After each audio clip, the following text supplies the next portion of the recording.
नमस्कार, news for nation देख रहे हैं आप। मैं हूं आपके साथ रश्मि। बिहार के पूर्व सीएम जीतन राम मांझी अब मुश्किलों में घिरते हुए नजर आ रहे हैं, क्योंकि जिस तरह से उन्होंने श्री राम को लेकर विवादित बयान दिया, उसके बाद लगातार अब जीतन राम मांझी पर कई तरह के आरोप लगाए जा रहे हैं। आपको बताएं कि हिंदू संगठन ने तो जीतन राम मांझी को चुनौती दे डाली है। उन्होंने कहा है कि मैं अब जीतन राम मांझी की वंशावली देखना चाहता हूं, क्योंकि जिस तरह से जीतन राम मांझी ने श्री राम के अस्तित्व पर सवाल उठाए, रामायण को लेकर उन्होंने सवाल उठाए, उसको लेकर अब खुद मांझी ही मुश्किलों में घिरते हुए नजर आ रहे हैं। आपको बताएं कि हिंदू संगठन ने जीतन राम मांझी को चुनौती दी है और उन्होंने कहा है कि मैं श्री राम की वंशावली आपको दिखाता हूं और अब आप मुझे अपनी वंशावली दिखाइए। क्या कुछ कहना है हिंदू संगठन का, किस तरह से उन्होंने जीतन राम मांझी पर ये आरोप लगाए हैं और साथ ही साथ उन्हें चुनौती दी है,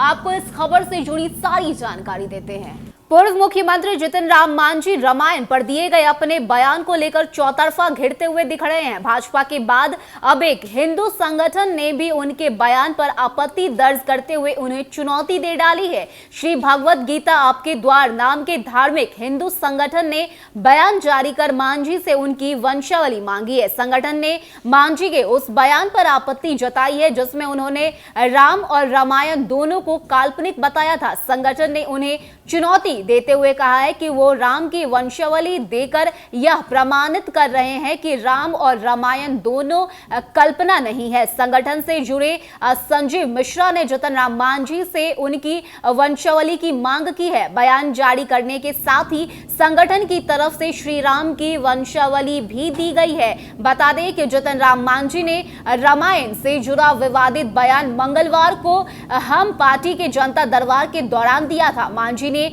मीडिया से बातचीत के दौरान कहा था कि मध्य प्रदेश की तर्ज पर बिहार के स्कूली पाठ्यक्रम में रामायण को शामिल करने को लेकर उनसे जब सवाल पूछा गया तो इससे जुड़े जवाब में जीतन राम मांझी ने कहा कि सिलेबस में रामायण को शामिल करने की जरूरत तो बताई थी, लेकिन साथ ही यह भी कहा था कि रामायण की कहानी सत्य पर आधारित नहीं है। उन्होंने रामायण को काल्पनिक ग्रंथ बताया था। श्री भगवत गीता आपके द्वार संगठन द्वारा लगातार कई वर्षों से भगवत गीता को देश विदेश तक पहुंचाने का काम किया जा रहा है। संगठन अब तक देश विदेश के सैकड़ों शख्सियतों को श्री भगवत गीता भेंट भी कर चुके हैं। इस संगठन के संरक्षण के तौर पर भाजपा के वरिष्ठ नेता और पूर्व केंद्रीय मंत्री सीपी ठाकुर भी जुड़े हुए हैं। साथ ही पूर्व मंत्री नंद किशोर यादव भी इसके संरक्षण हैं।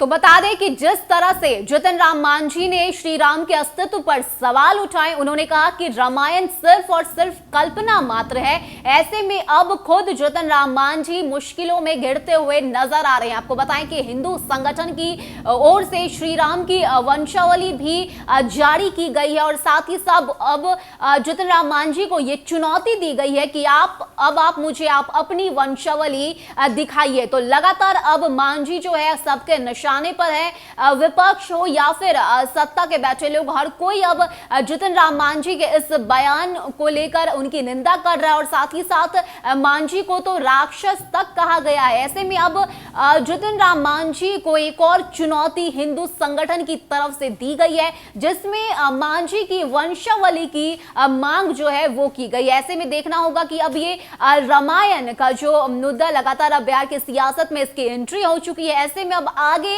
और क्या कुछ होता है, क्योंकि लगातार एक तरफ जीतन राम मांझी अपने बयान पर अड़े हुए हैं। उन्होंने कहा है कि वो अपने इस बयान से पीछे नहीं हटेंगे, क्योंकि उनका ये मानना है और वो यही मानते रहेंगे, जिसको जो कहना है कहे। तो वहीं दूसरी तरफ अब हर किसी के निशाने पर जीतन राम मांझी आ गए हैं। ऐसे में अब ये नया और ये नई चुनौती जो है वो जीतन राम मांझी को मिली है, जिसमें अब उन्हें अपनी वंशावली दिखानी होगी। फिलहाल इतना ही। ज्यादा अपडेट के लिए आप बने रहिए न्यूज फॉर नेशन के साथ। नमस्कार।